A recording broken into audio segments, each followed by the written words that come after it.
After the girl I was in love with went abroad, my heart was broken. So, I hired a paid companion, a substitute who looked 80% like her. I set rules for my little substitute: be gentle, understanding, and not clingy. Be kind, considerate, and know how to manage a home. I successfully molded her into the perfect girlfriend. Later, my old flame returned. I looked at the woman I had longed for, but for some reason all I could think was, my little substitute was far more captivating. Today was the day Sophia Sinclair was coming home. I prepared 99 roses, planning to pick her up from the airport myself. As I was holding the bouquet ready to leave, Willow Langley walked in carrying bags of groceries. She smiled gently. "The vegetables are really fresh today. I also found some beautiful pork belly. How about I make your favorite slow-braised pork belly for dinner?" I couldn't quite meet her eyes. "She's back," I said. "I'm going to get her." "Oh, I see." A bitter expression flickered across Willow's face. She forced an awkward smile and added, "And you've prepared such beautiful roses." Her innocent face held a hint of pleading. "She's getting so many roses. Could you spare just one for me?" I instinctively tightened my grip on the bouquet. Exactly 99 roses. It symbolizes forever. I didn't want to break the sentiment. "When I get back," I said, "I'll buy you 100, even more than this." Willow kept smiling, but the sadness in her eyes was unmistakable. "It's okay. I don't need roses. Sincere, I'll be home, waiting for you." I didn't dare look at her, even though her face was an 80% match for the woman I adored. Overwhelmed with guilt, I fled the house. Willow Langley was my paid substitute. When Sophia went abroad, I was heartbroken and drowned my sorrows in alcohol. I met Willow in a bar where she was being harassed. The moment I saw her face, so similar to Sophia's, I was captivated. Without a second thought, I made her my companion.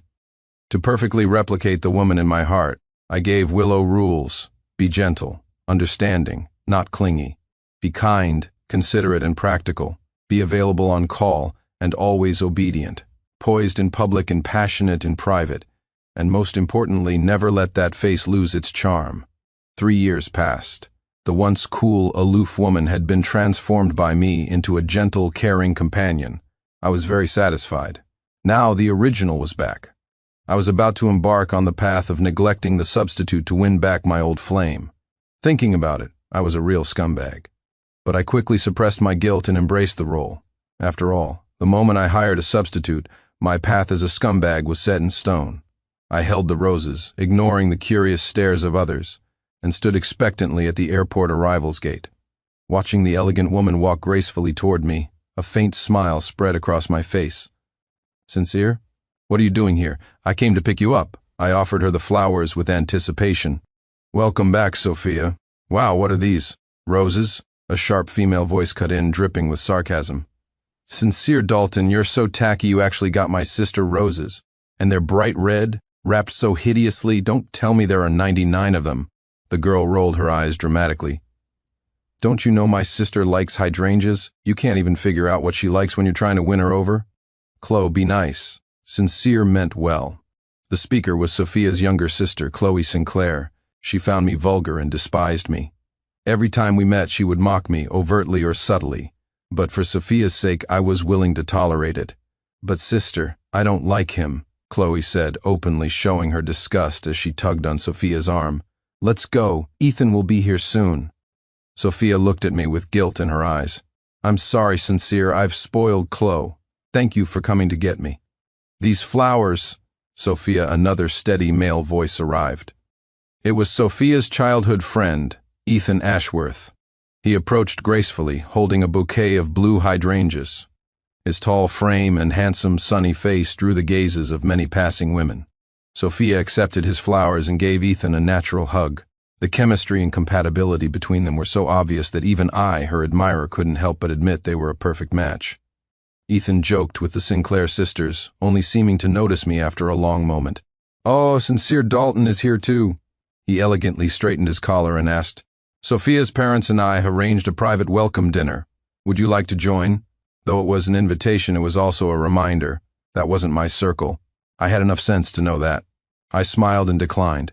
Sophia seemed to caress my cheek affectionately. "You're getting more and more handsome, Sincere.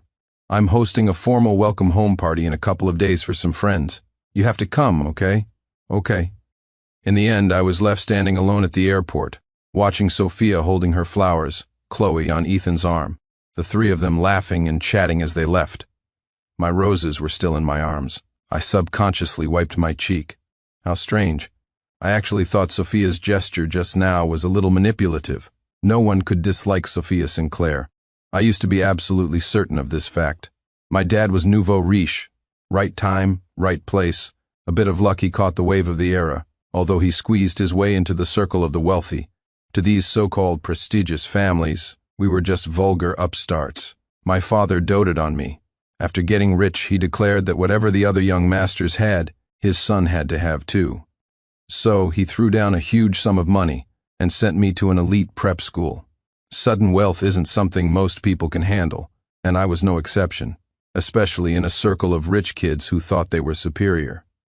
My clothes, my way of speaking, even the fact that I always finished all the food on my plate became topics for their ridicule. One day, I was so hungry I ate 3 bowls of rice. The students next to me covered their mouths, snickering, their eyes full of mockery. Only Sophia Sinclair smiled and said, "Sincere is a growing boy, he should eat more. You look cute when you eat." After that, whenever I was teased or mocked, Sophia would always say a few words in my defense. For a teenager constantly being put down, her presence was a ray of light, illuminating my sensitive and gloomy high school years. People are always drawn to those they like, and I was no different. I started following Sophia around like a puppy, doing everything I could to please her. Everyone knew I liked Sophia, but everyone also tacitly agreed that I wasn't good enough for her. After the college entrance exams, I worked up the courage to confess to her. Sophia rejected me. She said she hoped I would finish my studies first. After graduating from college, I confessed to her again. Sophia still rejected me. She said, "Sincere, my family has arranged for me to go abroad." She also said, "Can you wait for me? I think we still have a chance." Then I heard that the Sinclair family intended for Sophia and Ethan to get engaged. I felt like my first love was over before it even began. A sense of unwillingness festered. The disappointment of never having her screamed within me. I rebelled for the first time and decisively got myself a substitute. But 3 years passed, and there was no news from the Ashworth or Sinclair families. The deeply buried obsession began to sprout again. Did this mean I still had a chance? But seeing Sophia in person today, I had a faint feeling that maybe I didn't like her as much as I thought. I drove my Land Rover through the brightly lit streets, the rejected bouquet of roses on the passenger seat. There was a flower shop by the road, just closing up. On a whim, I pulled over and bought a single budding rose, exactly 100. When I got home, a warm yellow pendant light was on in the living room. My little substitute was sleeping on her side on the sofa. The soft light outlined her gentle silhouette. Her dark, curly eyelashes were like a butterfly's wings. Her long nightgown was casually rumpled from her sleeping position, revealing long legs and a hint of her generous cleavage. This little substitute, she was trying to seduce me again. I got a thin blanket to cover her. As soon as I moved, she woke up. "Sincere, you're back. Have you eaten?" "No." My stomach growled on cue, loud and clear. A flicker of embarrassment rose in me, but then I decided it was unnecessary. I'd made a fool of myself in front of Willow plenty of times. I sighed internally. I had originally booked a table at the Starlight Room at the Ritz, but the guest of honor was gone. There was no point in eating alone. Willow smiled faintly. "Perfect. I made the slow braised pork belly and your favorite pork rib soup. I'll go heat them up."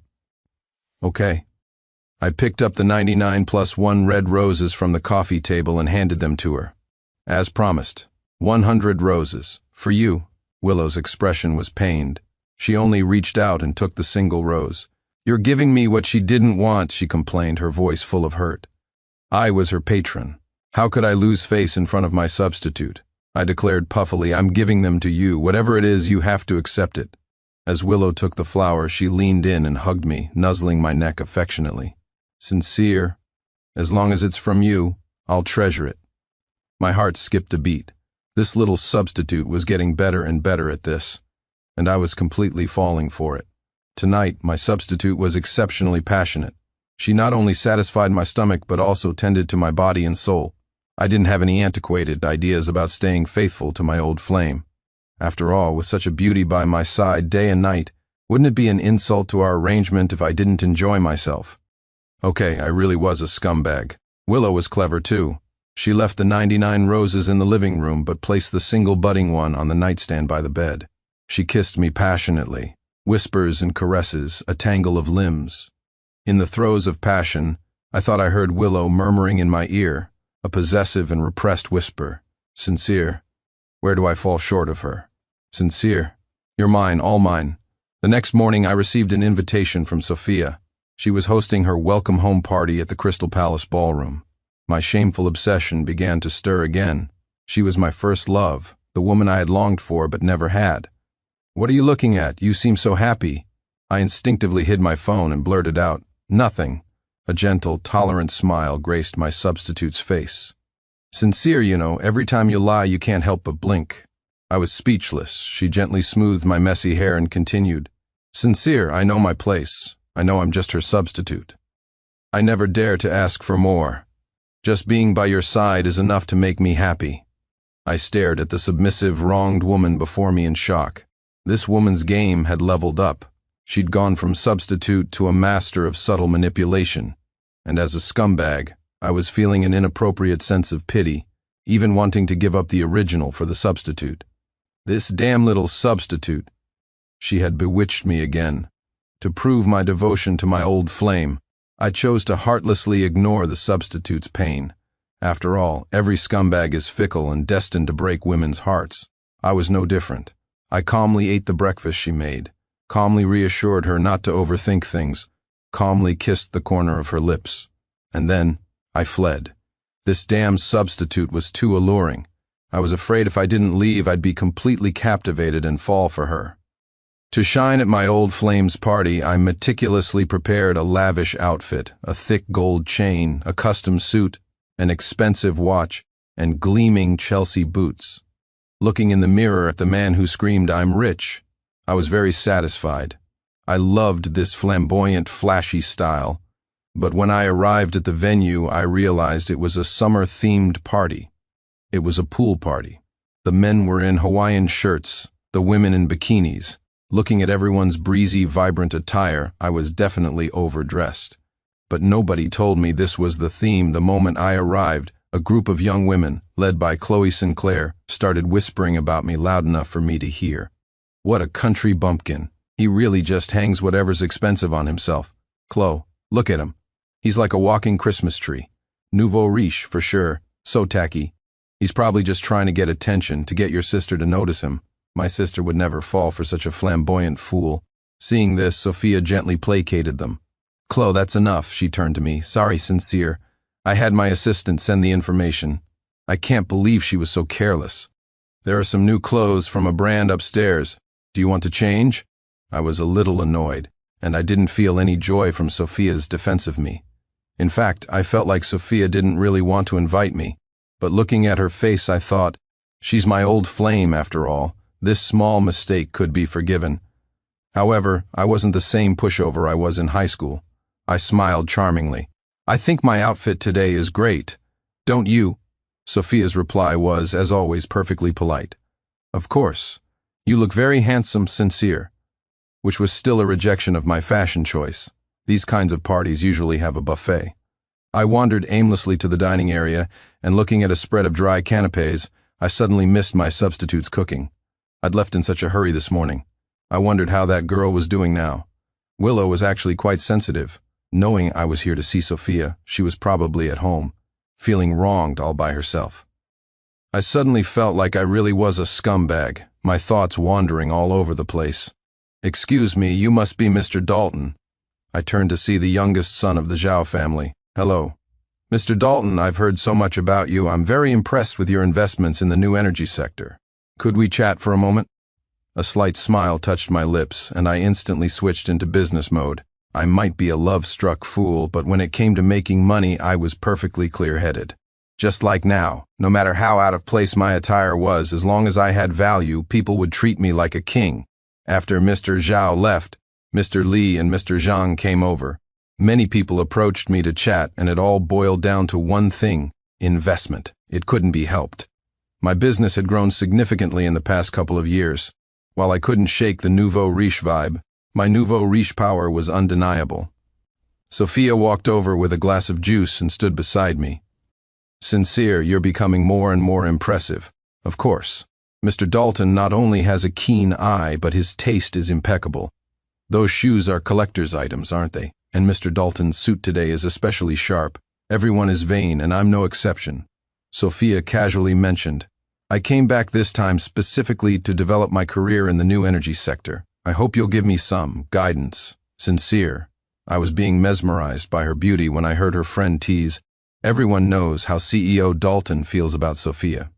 Getting that Dalton Corp project will be a piece of cake for you." "Don't be ridiculous. I want to succeed in this project through my own efforts. The biggest investor in this project is CEO Dalton. For you, it's just a matter of him saying the word." Listening to their back-and-forth banter, I suddenly felt that something was off. Sophia was gazing at me tenderly, sending subtle signals. A shiver ran down my spine. "You can scheme against my heart, but you can't scheme against my money." I might be a fool for love, but I'm not an idiot. I excused myself to the restroom to escape the topic. As I walked, I felt this party was full of ulterior motives. I was rushing past the pool when someone suddenly pushed me hard from behind. "Help, glub glub me, glub glub." I can't swim, water flooded my senses. My lavish suit dragged me down like an anchor. I struggled in terror, flailing my arms. Even though the pool was only 2 meters deep, for me it was a death trap. Over and over I was submerged. It was agonizing, terrifying, helpless. In my struggle, all I could see were people around the pool, laughing, shouting, and teasing. No one was helping me. Not even Sophia. Suddenly, a slender figure wrapped her arms around me tightly and dragged me out of the pool. Saved from the brink of death, my fear and terror became a physical reality. My cold body trembled uncontrollably. The person held me tight and said, "Sincere, don't be scared. I'm here. I'm here." When I saw who it was, all my frustration surged to the surface. "Willow, what took you so long?" Sophia rushed over, her voice filled with concern. "Sincere, are you okay?" A chill went through me. She had been standing just a short distance away. In that moment, the filter of my white moonlight, the obsession of unrequited love, and all the memories of her past kindness shattered. I pressed my face against Willow's and said nothing, just instinctively held her tighter. Sophia was secretly annoyed. She had wanted to be the hero who saved me. Only a life-or-death rescue could inspire true gratitude. She wanted Sincere to suffer a little first, to make him more dependent on her. She just never expected this woman to show up. But when Sophia saw Willow's face clearly, her composure crumbled. "What are you doing here?" Willow's tone was icy. "I came to pick up my boyfriend." Sophia's eyes widened in disbelief. "Boyfriend?" Willow ignored Sophia's anger and frustration, pulling me away from the party with a stoic expression. The ride home was silent. As soon as we arrived, Willow stripped off my wet clothes and pushed me into the bathtub. Ignoring her own drenched state, she quickly dried herself with a towel and immediately started boiling some ginger ale. I sat on the sofa, wrapped in a soft towel, sipping the warm drink. Only then did Willow have time to clean herself up. She emerged from the bathroom in a pajama set that matched mine, casually towel-drying her wet hair. As she lifted her arm, the hem of her top rose, revealing a sliver of her pale, slender waist. Strange. Why did this substitute look even more alluring than the original? I couldn't help but lick my lips. Willow smiled. "Hungry?" I lowered my head, embarrassed. It wasn't that kind of hunger. I cleared my throat. "How did you know I was there?" Willow sat down next to me, naturally linking her arm with mine. "I followed you." Her face took on a perfectly pitched look of grievance. "Sincere, actually, I'm not that magnanimous. I'm jealous of her. I just wanted to know what I'm lacking compared to her." I lowered my head bitterly. "Actually, you're so much better than her." I had to admit it. My affection for Sophia was just a self-deceiving prison I had built for myself. Because she had offered a hand during my helpless teenage years, I had put her on a pedestal, viewing her through an infinitely beautiful filter. Maybe I didn't love Sophia. I loved the idealized memory of her. Now, after that plunge into the water, I was finally wide awake. "Thinking about it now," I said frankly, I probably didn't even like Sophia that much. I was just attached to the feeling of someone standing up for me when I was being bullied. Looking back, Sophia's support was so superficial. It was just a few light, meaningless words to maintain her perfect image of being gentle, kind, and sincere. I added, "But I'm strong now. I don't need anyone's protection." The filter I put on her was so thick it made me blind and foolish. I didn't see the real her. Maybe I didn't love her at all. It was just the bitterness of being rejected twice, especially since she always kept me at arm's length, maintaining just enough ambiguity to make me think I still had a chance. Remembering the rare hostility Sophia had shown today, I asked with some confusion, "Do you and Sophia know each other? She's my half-sister, same father." "Oh, so it's you. What, she's your sister?" My eyes widened in shock. Holy crap, I knew people could look alike, but I never expected them to be sisters. So all this time, I'd been keeping my old flame sister as a substitute. Willow's smile was bitter. "I'm an illegitimate daughter of the Sinclair family. They don't acknowledge me, so I've always used my mother's surname." Her words were simple, but I could imagine how difficult her life as an illegitimate child in the Sinclair family must have been. After all, working with my father in business, I had seen my fair share of feuds among wealthy families, the ugly scenes where children were used as bargaining chips for money and power. Willow must have had a very hard life, forced to sell drinks in a bar just to get by despite being a Sinclair. At this thought, a ripple of emotion went through my heart. They say you should never pity a woman because that's how love begins, but I already pitied her, and my heart ached for her. I cupped Willow's face and gently kissed her forehead. "That's all in the past. Stay with me from now on. I won't let you suffer anymore." A glimmer of light, mixed with undeniable joy, sparked in Willow's eyes. She eagerly took the lead, passionately pleasing me right there on the sofa. Although I, as her patron, hadn't requested it, I was enjoying it, so I let her. The next morning, Sophia called, saying she wanted to apologize for what happened yesterday. I looked at Willow, who was making breakfast, and felt a profound sense of calm. I agreed to meet Sophia. It was time to bring this crush to a proper end. Sophia had booked the Starlight Room, the same restaurant I had reserved to welcome her back. We hadn't gone that time. What a perfect coincidence. Sophia was as gentle as ever, expertly selecting the dishes and wine for the day. But my perspective had changed. Now, her actions just seemed manipulative. "How about tiramisu for dessert? Their ice cream is good too, but it's better not to have too much cold food." In reality, Sophia's care and concern were full of calculation, and the kindness she showed me could be easily and unreservedly applied to anyone else. "But I want ice cream," I said. "All right, still the same big foodie." After the waiter left, Sophia started making small talk, intentionally bringing up high school to lead me down memory lane. She didn't mention yesterday's incident at all. I suddenly found it all rather pointless. She initiated, "I remember you always loved trying new foods, sincere. You always looked so happy when you were eating." I gave a small smile. "But you didn't say anything when Ethan said I ate like a pig." Sophia froze, stammering, I. "Sophia, you don't actually know me very well. Sincere, we have plenty of time in the future. I can get to know you slowly." She reached out as if to take my hand. I subtly moved it away. "But I heard you and Ethan are getting engaged. It's not what you think between Ethan and me. It's just a joke between our parents." I pressed on.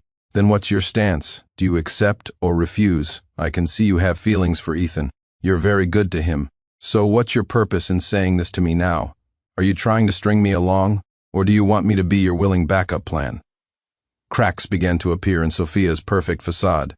"Sincere, that's not what I meant. What happened yesterday was no accident. Do you have anything to say about it?" I, who had always been gentle and polite with Sophia, was now on the offensive. Sophia looked completely lost. "I didn't handle things well yesterday. The venue for the party was poorly planned. Sincere, can you forgive me?" I stared at her with a mocking gaze. "You are at fault, but what I hate more is your evasive attitude.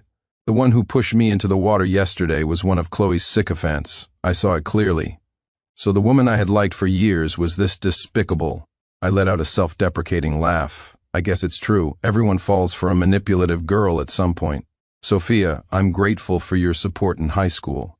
And I admit I did have feelings for you. But now, Those feelings are gone. What I want is to be someone's absolute priority, not just the recipient of empty, flirtatious words meant for everyone. The kindness you showed me, it was pretty superficial. You never really stopped Chloe from mocking me, nor did you fundamentally solve the problem of me being ostracized. You would just occasionally say a few seemingly helpful things when I was backed into a corner. The next time they came at me, you'd do the same thing, enjoying the thrill of being superior and admired. You did play on my infatuation. Now that I see things clearly, it all seems so trivial. Sophia was still trying to defend herself, her face full of deep emotion. Sincere, it's because I didn't do enough. I sighed internally. There was really no point in arguing. Her purpose for meeting me today was obvious. It wasn't to apologize, but to keep me on the hook, this foolish fish, so that I would willingly hand over investments and projects.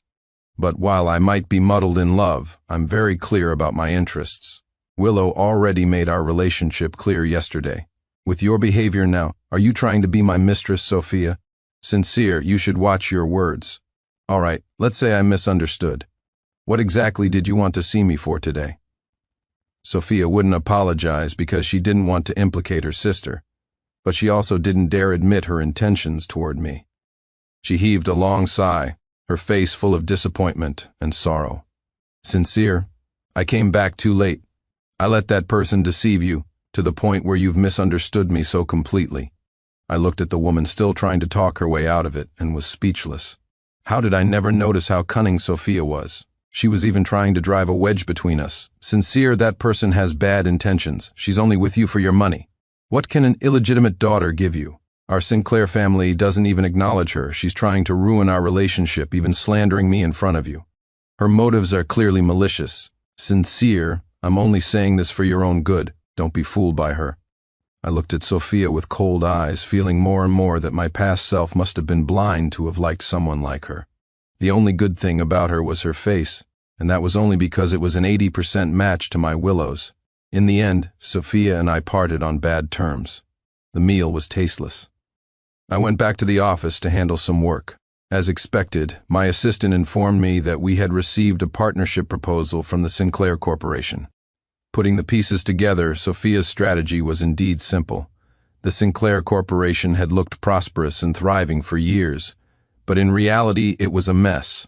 Their family business was based on traditional industries, and their archaic family-style management was in decline.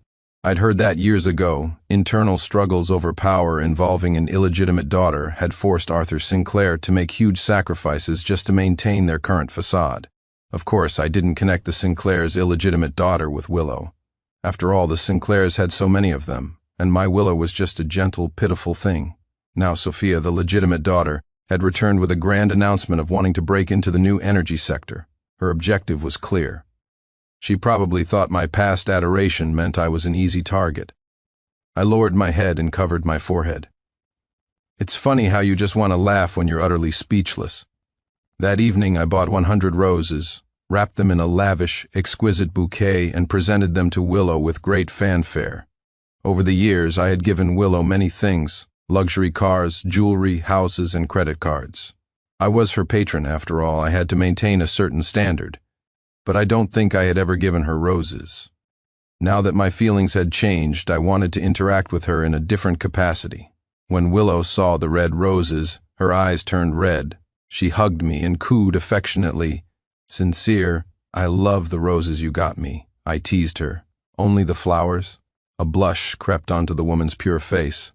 "I love the flowers, and I love Sincere. I love Sincere the most." As my relationship with Willow deepened, Sophia seemed to grow more resentful. One day, as I was leaving my office building, Sophia rushed up to me. "Sincere, come with me," she said. "I'll show you Willow Langley's true face. She's not as innocent and harmless as you think." Seeing my hesitation, Sophia opened a video on her phone and showed it to me. "This is from my home security camera. It's unedited." In the video, I saw Willow, who was like a different person. She was cold, ruthless, vicious, and cruel. She mocked her own father, ignored her stepmother's pleas, and allowed black-suited men to drag them out of the room. Sophia said righteously, "Sincere, you see? Willow is a ruthless Black Lotus. If she can treat her own parents like that, imagine what she'd do to you. Sincere, Willow is up to no good again. Come with me and see for yourself. I wasn't blind to Sophia's manipulations, but I went with her anyway. I couldn't tell if it was a hidden certainty or a strange sense of excitement. Sophia took me to a private pool at a hotel. Willow was sitting on a sofa like a queen, her expression cold and indifferent. Chloe Sinclair was on her knees nearby, soaking wet, crying and begging for mercy. Sister, I was wrong, please let us go. In the pool, a young man was being repeatedly pushed underwater by men in black suits. While they wouldn't kill him, the torment was cruel enough. Willow remained expressionless throughout, as if the commotion had nothing to do with her. Chloe crawled over to Willow's feet. Sister, please let him go, we know we were wrong. Willow looked down at her imperiously, her voice low and cold. The person I hold dearest in my heart. You think you can just bully him? Chloe trembled, too scared to speak. She never imagined that behind Sincere was this terrifying demon like sister. I looked at the unfamiliar Willow from a distance and thought, she's so dominant. I love it. I really am a little twisted. Willow, don't hurt Chloe, and her friend Sophia stepped forward, as if her inner saint had awakened. Sincere has already seen your true colors. No one will love a cold-blooded, heartless, unfilial, illegitimate daughter like you. Willow saw me standing beside Sophia. The woman who had been so imperious just moments ago suddenly looked lost. She walked straight up to me. Sincere, it's not what you think. I'm not a bad person. I was just angry that they pushed you into the pool. Sincere. Willow took my hand gingerly, her tone pleading. Sincere, don't leave me, she explained incoherently, but all I felt was a pang of protectiveness. I pulled her into my arms and kissed her lips. Willow, you were so beautiful just now. I took Willow's hand and we left. As for Sophia and her sister, the men in black would handle them. Back home, I felt it was necessary to reassert my position as the patron.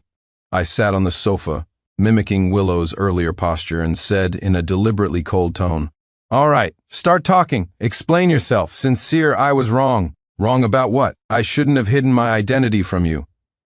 Willow looked at me with a pitiful expression. I was afraid you'd think I was too rich and wouldn't want me anymore. I was speechless. Sincere, I want you to support me. It makes me feel so happy. This reasoning, I really didn't see that coming. I put on a stern face. Since you're so rich, I need to reconsider our relationship. Besides, with your current net worth, I can't afford to support you. Yes, you can. Yes, you can. Willow took my hand coaxingly. I can give you my money so you can support me. I was speechless again. What kind of bizarre logic was that? Seeing my hesitation, Willow decided to use her charms.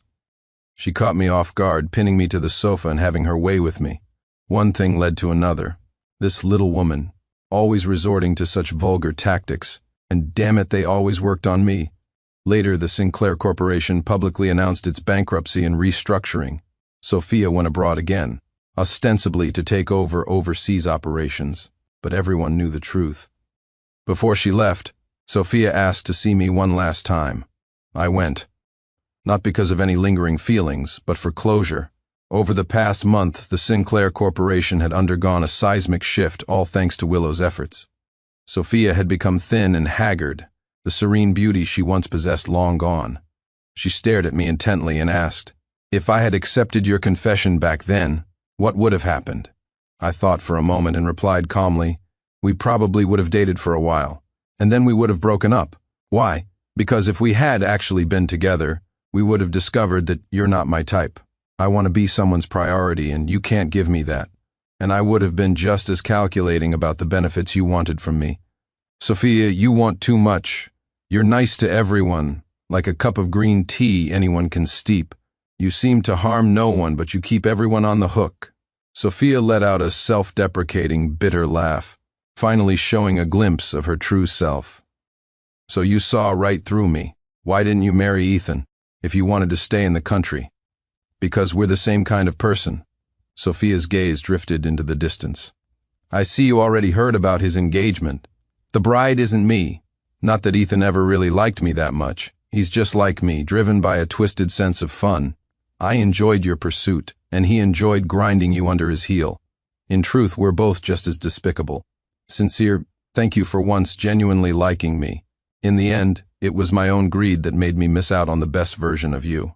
I waved at Sophia's retreating back, saying goodbye to my one-sided blind crush. Willow rushed over, breathless. I looked at her, panting, and asked, "What's wrong?" Willow threw herself into my arms. "Sincere." "Sincere Dalton. I'm here." Her breath was warm against my ear.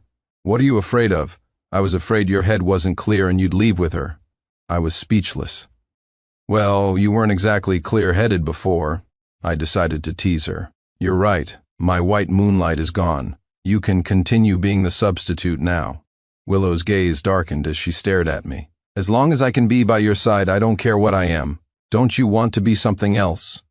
A flicker of hope lit up Willow's eyes. I said haughtily, "For example, I could consider making you my girlfriend. How about wife?"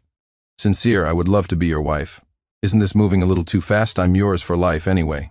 Looking into Willow's sincere, fiery eyes, I said, word by word, "Willow Langley, you are ruthless, vicious, and depraved.